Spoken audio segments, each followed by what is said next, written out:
Sean bienvenidos a una entrega más de Focus Group con nuestro Bishop Rudy Gracia. En el día de hoy tenemos una nutrida representación de nuestro liderazgo y nuestro Bishop Rudy Gracia, que nos va a hablar y vamos a discutir un poquito acerca de un tema que ha traído mucha controversia a través del tiempo y es el dinero, las finanzas en la Biblia. Adelante, Bishop. Esa controversia es algo tan permanente en el contexto de la humanidad que el primer asesinato que hubo en la tierra fue por una ofrenda. Entonces, las ofrendas, los diezmos, el dinero en todo lo que es la conexión o el contexto con la iglesia o con el pueblo de Dios siempre ha sido controversial, siempre. Entonces, yo creo que mucho de lo que enciende la mecha sobre todo esto, además de las tradiciones religiosas, es también el enemigo, porque la Biblia dice que escudo es el dinero. Entonces el dinero protege hasta cierto punto a los cristianos.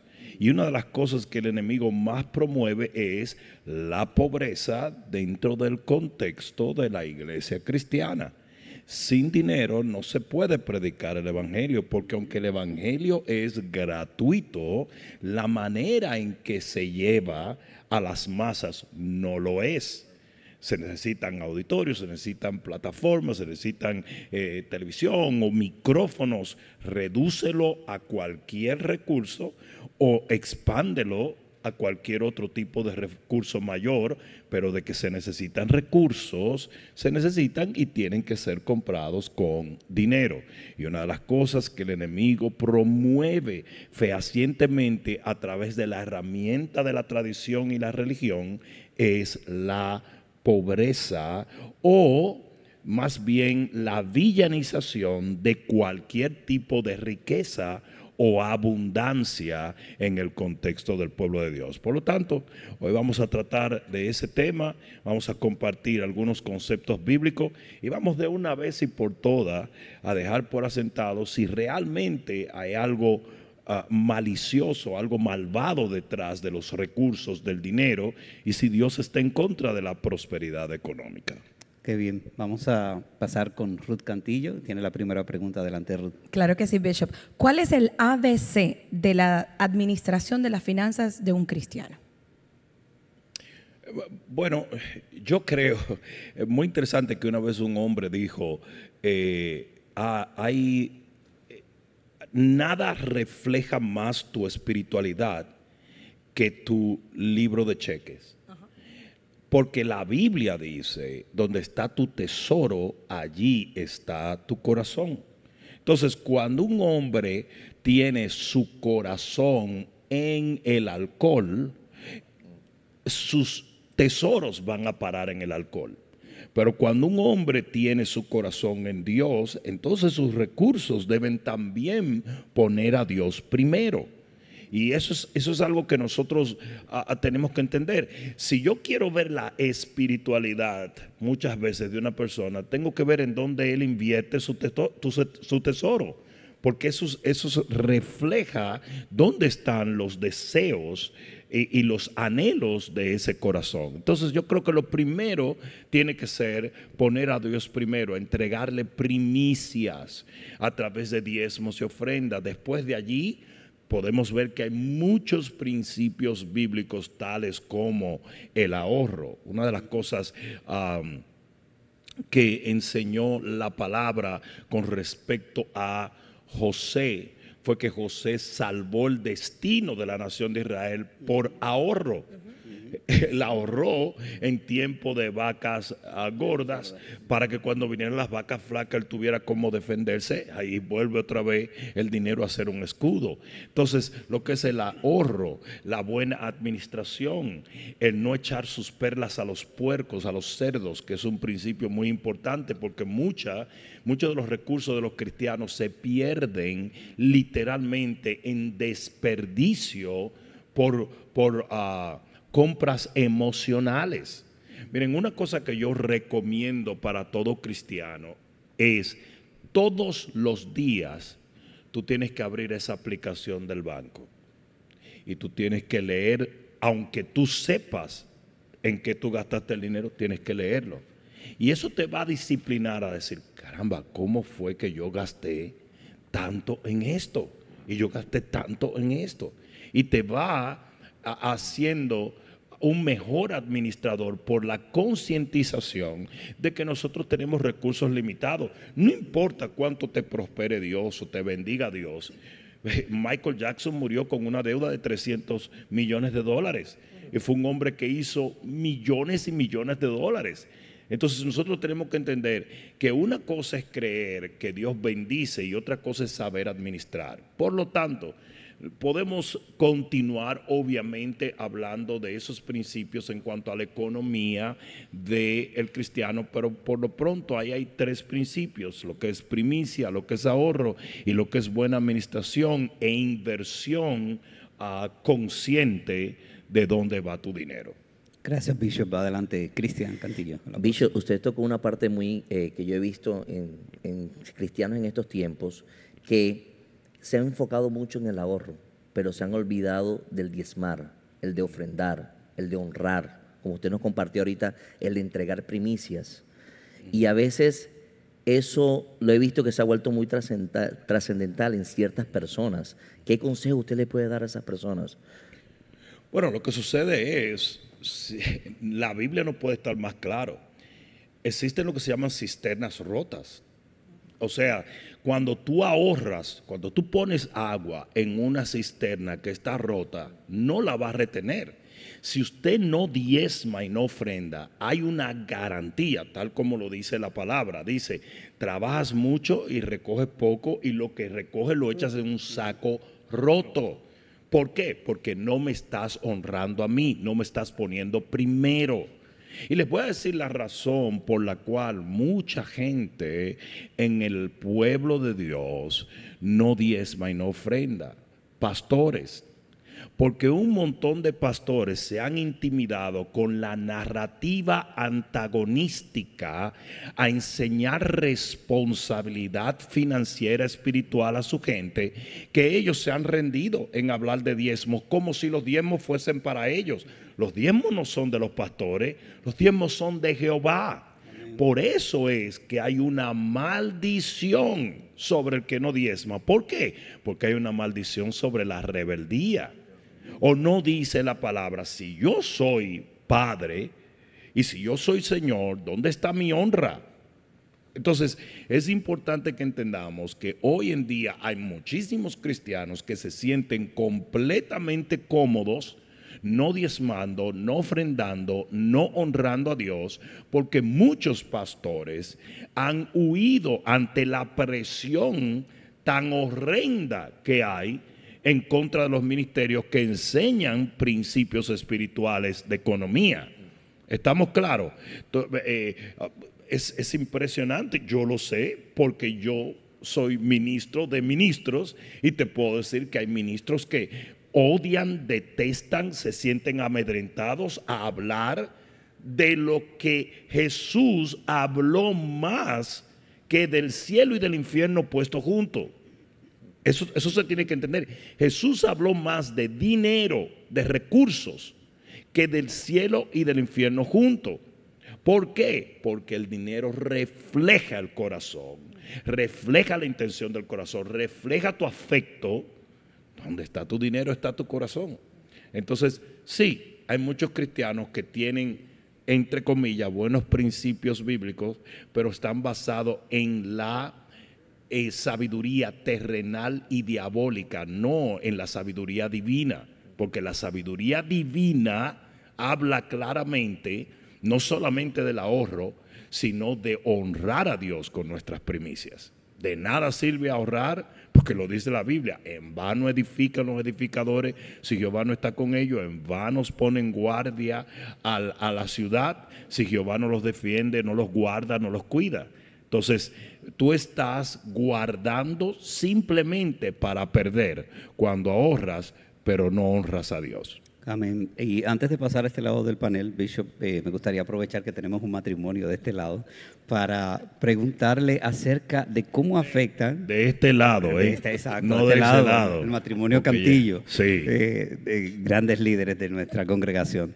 Me gustaría, Bishop, que nos hablara un poco acerca de la dinámica en el matrimonio y cómo afectan el manejo o el mal manejo de nuestras finanzas en la dinámica del matrimonio, en la pareja.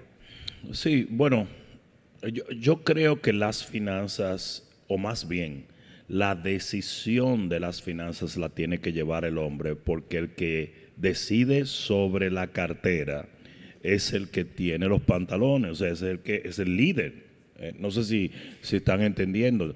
Ahora, eso no quiere decir que la mujer no esté ni al tanto, ni preste una mano en cuadrar y en preguntar, ¿quieres que hagamos esto? O sea, la mujer bien puede ayudar en lo que es la matemática y la distribución. Lo que el hombre debe de tener la palabra última de dónde se van a localizar los fondos, ¿verdad? Eso tiene que, por ahí comienza todo, ¿verdad? Después de esto, yo diría, el hombre tiene que ser un hombre responsable. Creo mucho también, sin llevarlo a un extremo, en planificación. Y digo sin llevarlo a un extremo porque tú puedes planificar tanto que te sales de la fe. Y eso es delicado también. Usted tiene que tener un plan económico, un plan financiero, pero nunca puede olvidarse de que quien provee es Dios y usted está contando que algo sobrenatural y milagroso constantemente suceda. Existe lo que se llama una economía espiritual. En el libro de Lucas, capítulo 5, Pedro estaba haciendo lo que toda una economía natural demanda. Él estaba trabajando con su sistema de trabajo, con sus barcas, con sus empleados, etcétera, etcétera, y no consiguió nada. Y de repente una palabra de Dios hizo que el hombre prosperara al extremo, que mucha gente no entiende esto, pero el Señor no le dio a Pedro casa y carro, le dio a Pedro peces, porque lo que hizo fue prosperar su negocio, ¿verdad? Entonces lo que quiero decir con esto, llévalo al plano de tu negocio, cualquiera que fuere tu negocio. El Señor con una palabra puede literalmente multiplicar y bendecir tu negocio. Entonces usted tiene que tener un plan y usted tiene que tener un sistema natural, pero siempre con fe en lo sobrenatural. Eso es economía espiritual, ¿verdad? Entonces yo creo que en el matrimonio es lo mismo. Enseñamos en el matrimonio fe para criar a los hijos, enseñamos fe para mantener el matrimonio unido, pues se tienen que enseñar fe en el matrimonio para las finanzas. Tiene que haber un acuerdo de mantener ciertos principios bíblicos y mantener la fe en alto, ¿verdad? Para que esas finanzas terminen por ser un milagro como todo en la vida del creyente. Tenemos que entender que todos los días llovía maná del cielo. Y el maná del cielo es el sustento, o era la economía, por decir así, porque era para comida. Pues lo mismo tiene que pasar en la vida del cristiano de hoy. Usted tiene que depender estrictamente de Dios. Hay una parte que hacemos. Ellos salían a recoger el maná con ciertos principios, pero el maná lo daba Dios. Y nunca se nos debe olvidar esto. Amén. Amén. Bishop, quisiera agregar algo. ¿Te acuerdas la pastora Mireya que siempre decía, el amor los junta y la hambre los separa?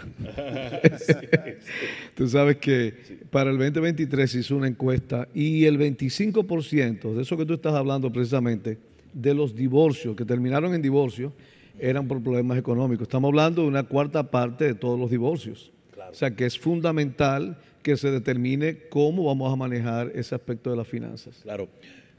Creo que fue el grupo Barna que hace mucho tiempo, puede que hoy sea más, determinó que el 76% de los problemas entre los cristianos era económico. 76%.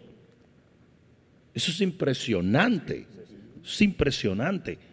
Pero nos enseña economía bíblica, nos enseña fe en finanzas, nos enseña a creer a Dios por provisión divina, por prosperidad. ¿Por qué? Porque se ha convertido en un tabú extremadamente perseguido por el cristiano religioso. Y los pastores se han intimidado. Por eso nosotros tratamos temas como estos. Al ratito va a haber gente en las redes sociales diciendo, miren, estos tipos lo que quieren es más dinero, como si son loqueras. Pero eso es lo que ha mantenido al pueblo espiritual, pero muy pobre. Gracias, Bishop. Adelante, Peter, con la próxima pregunta. Bishop, una pregunta. ¿Qué sería o qué consejo le darías a una persona que está herida porque miran a una iglesia o han ido a una iglesia y han decidido, wow, están usando mi dinero para otras cosas o están usando mis finanzas para to supplement themselves? ¿Qué consejo le daría a esa persona? Siempre ha existido ese asunto y nosotros tenemos que entender que nosotros tenemos que pagar taxes o impuestos aunque Washington haga lo que le da la gana con esto. ¿Por qué? Porque ellos tienen autoridad sobre nuestra vida. Y cuando nosotros le entregamos a una autoridad puesta por Dios nuestro sustento en forma de diezmos y ofrenda, nosotros no podemos tratar de tener autoridad sobre el curso que van a tener esos recursos, valga la redundancia. Ahora bien, la Biblia dice, y aquí es donde viene la Biblia, que si la semilla no cae al suelo y muere, se queda sola. Entonces mira esto, la semilla que tú siembras en un ministerio tiene que morir para ti. Ese dinero se murió para mí porque eso no es mío ya. Yo no tengo autoridad sobre ese dinero, yo no tengo nada que ver con ese dinero porque tiene que morir. Si esa semilla no muere, no me da fruto. Entonces, nosotros diezmamos y ofrendamos no porque la iglesia necesite un parqueo, no porque la iglesia necesite, no, se diezma y se ofrenda porque Dios en su palabra, la misma palabra que me habla de que yo voy para el cielo un día, dice que yo tengo que diezmar y ofrendar y que eso lo honra a Él. Entonces, si usted se lo entrega a Dios a través de entregárselo a los siervos de Dios, usted no puede en lo absoluto tener ningún cuidado hacia dónde se van esos recursos. ¿Estamos claros? Si yo, vámonos al plano secular, que el ejemplo que cité hace un momento, si yo pago mis taxes, ellos se la verán si ellos con mis impuestos hacen lo indebido. Yo cumplí con lo mío y yo tengo mis recibos, o sea, a mí nadie me puede acusar. Amén. Gracias, Bishop. Adelante, Pastor Juan. Bishop, tú sabes, Alexandre Dumas decía que el dinero es buen siervo, pero es mal señor. Entonces, en la dinámica de que cuando amamos a Dios, ¿verdad?, sobre todas las cosas, el dinero llega a considerarse un ídolo, llega a considerarse un Dios cuando es pequeña. O sea, ¿será el diezmo la manera en que nosotros sometemos ese monstruo, ese Dios falso, que es el dinero, el amor al dinero? Absolutamente, absolutamente. Ustedes tienen que entender esto. Cuando el Señor le dice a Abraham, sacrifícame a tu hijo, le da el lugar específico. Mucha gente no sabe el significado del lugar, del monte donde Abraham iba a sacrificar a su hijo. Él le da ese monte porque debajo de ese monte estaba el valle de Gehenna. Y en el valle de Gehenna era donde quemaban a los primogénitos para entregárselo a una entidad satánica llamada Moloch, para que Moloch bendijera sus cultivos. O sea, era una transacción económica. Es como los artistas que le venden su alma al diablo supuestamente por fama y éxito. Pues lo mismo se hacía. Y Dios le dice, si ellos están entregando sus hijos por prosperidad, entonces tú haz lo mismo. Entrégame tu hijo y yo te voy a hacer padre de naciones y te voy a bendecir. Lo que pasa es que todo en Dios es puro y es bello. Y él no, realmente todo lo que Dios quería era la fe de Abraham. Y dice la Biblia en Hebreos 11 que en sentido figurado, o sea, de acuerdo a Dios, él mató a su hijo. Porque le dijo, ya veo que no me lo negaste, no me negaste nada, ahora te voy a bendecir. Entonces, eso es el diezmo. El diezmo es, si el mundo rinde pleitesía al mundo mismo, a Mamón, que es una entidad y es un Dios, entonces, ¿cómo yo no le voy a rendir honor al Dios de dioses, al Rey de reyes y al Señor de señores? Es absolutamente ridículo que una persona hable detrimentemente de lo que es diezmos y ofrenda. Ridículo. Olvídate, no diezmes, dale 30% a Dios. Hay gente que me dice que el diezmo era del Viejo Testamento. Digo yo, ok, ¿qué es más poderoso, la ley o la gracia? La ley o la gracia. La gracia, pues dale 20, dale 30, dale 50%. Hay muchísima gente que diezma, bueno, no debo decir diezmo, pero hay gente que da su 30%, 40%. Bueno, está la historia de Guillermo Colgate, que nosotros, ¿verdad?, conocemos, que comenzó dando más el 10. Conocido como Colgate. Colgate más bien. Guillermo Colgate, ¿verdad?, que es una historia fascinante, cómo él comenzó dando el 10 y después terminó dando el 90%, y esa institución permanece firme por los años. O sea que yo pienso que cuando diezmamos estamos sometiendo al dinero y estamos poniendo en primer lugar el mandamiento, no amar al dinero, dice que es el principio de todos los males, el amor al dinero. Pero entonces estamos cumpliendo el amor a Dios, que es donde proceden todas nuestras bendiciones. Absolutamente, absolutamente. Gracias, Pastor Juan. Adelante, Ruth, con la próxima pregunta. Bishop, es emocionante aplicar a créditos y que te lo aprueben, pero ¿cuál es la manera correcta de nosotros lidiar con las deudas de acuerdo a la Biblia? Hachis, cachis, los mariachis.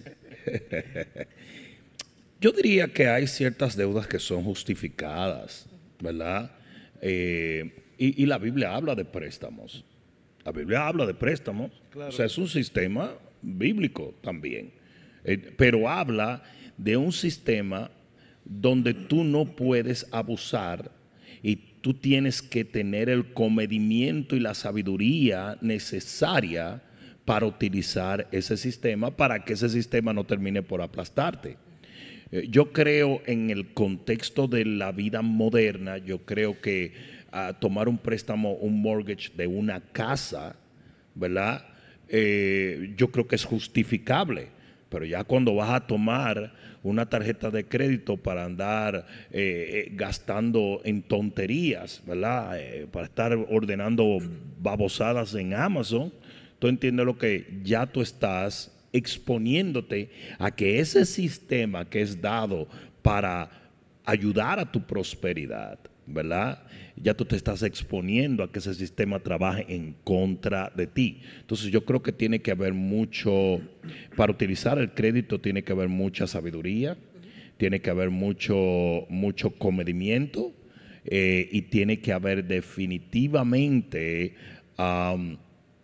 una economía que pueda cumplir con los acreedores, porque si no, ese sistema definitivamente, en vez de edificarte, va a terminar por aplastarte. Gracias. Adelante, Cristian, con la próxima Bishop, pregunta. tenemos hombres de Dios, empresarios, Dios los ha bendecido grandemente, pero a veces cuando estamos en el círculo de la iglesia han sido muy atacados entre los mismos hermanos que estamos alrededor de ellos. ¿Qué palabra le puede compartir a estos grandes hombres que a veces se sienten tan limitados en poder expresar cómo Dios los ha bendecido por el mismo movimiento que vemos dentro de la iglesia entre hermanos? Bueno, mira, me voy a meter en un lío aquí, pero le vamos a tirar. Ok, eso que tú estás compartiendo, Cristian, no es la norma en el contexto, por ejemplo, de iglesias anglosajonas, ¿verdad? ¿Por qué? Porque el pueblo latinoamericano fue colonizado por los españoles. Los españoles llegaron a nuestras tierras llenas de indígenas y ellos querían, y no se ofendan los españoles, pero ellos querían llevarse todo el oro. El oro estaba en sus ídolos.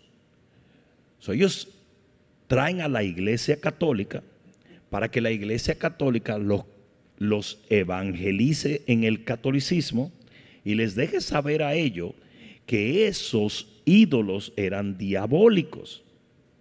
Pero el chiste era que ese oro de esos ídolos, cuando ellos los rendían, se lo llevaban y están hoy en día en España. Millones y millones de lingotes de oro y todo tipo de piedras preciosas y todo, ¿verdad? ¿Qué quedó en la mente de la civilización hispana? ¿Qué quedó? El oro es diabólico. El oro es malo. Entonces tú vas a una iglesia americana y la iglesia americana tiene un edificio de 5 pisos y no hay una sola gente que diga yo no voy a dar mi dinero aquí porque mira los 5 pesos y el pastor está manejando un Mercedes-Benz. Tú no vas a encontrar eso. Pero en las iglesias hispanas es muy frecuente villanizar al rico o al próspero, incluso a nosotros los pastores que tenemos cierto nivel de holgura económica, somos demonizados, diabolificados, como quiera que tú le quieras decir. Yo los otros días posteé en las redes sociales, el cristiano te perdona casi todo menos el éxito. Es impresionante. El cristiano te perdona cualquier cosa, pero el éxito no te lo perdona. En el contexto de estar próspero o bendecido para una asignación o estar haciendo cosas, olvídate, eso no funciona. Entonces, dentro del contexto especialmente, y eso no se circunscribe exclusivamente a las iglesias hispanas, pero las iglesias hispanas llevan la delantera en mantener ese tabú religioso en contra de la persona próspera. Si tú eres una persona próspera, entonces se entiende que tú has sido bendecido por esa prosperidad que de alguna manera Dios ha recompensado, aún sin tú haber servido al Señor, los buenos principios que tú estableciste, ¿verdad? Porque los principios funcionan, los principios bíblicos funcionan, como vamos a poner, estoy hablando del principio del trabajo, dice la Biblia en el libro de Proverbios, esto lo voy a usar simplemente de ejemplo, por la fuerza del buey se llenan los graneros. Entonces un hombre que trabaja duro y ahorra en un granero es un hombre que va a prosperar. Entonces puede que tú no le estés sirviendo a Dios, pero estás utilizando un principio establecido por Dios. ¿Estamos claros? Déjenme decir esto solamente para enfatizar en algo. De las muchas maldiciones que Dios tuvo que proferir sobre la humanidad a causa de la rebelión del primer hombre y la primera mujer, una maldición fue la tierra y el trabajo. Cardos y espinas producirá. Pero cuando Jesús está camino a la cruz, ¿con qué lo coronan? Con una corona de espinas. ¿Por qué? Porque en ese momento Jesús estaba removiendo la maldición de la pobreza, de una tierra estéril, de una tierra envenenada, de una tierra que no produce. En ese momento Jesús estaba llevando en su cuerpo la redención de todo lo que era maldición económica, de una tierra que no produce sino abrojos y espinas. Tenemos que entender una cosa: todo hombre que no estaba bajo maldición fue próspero. En la Biblia, todo hombre que no estaba bajo maldición fue próspero. Todo el que estaba bajo pacto con Dios. Abraham no fue pobre, Isaac no fue pobre, Jacob no fue pobre. Tú no encuentras gente que estaba en un genuino pacto con Dios, que Dios no lo prosperara de alguna manera. Y si nos vamos al Nuevo Testamento, hablábamos hace un momento de Lucas capítulo 5, cómo Dios bendijo el negocio de Pedro. Hablamos de Pablo, que decía: el negocio que yo tengo suple para los demás.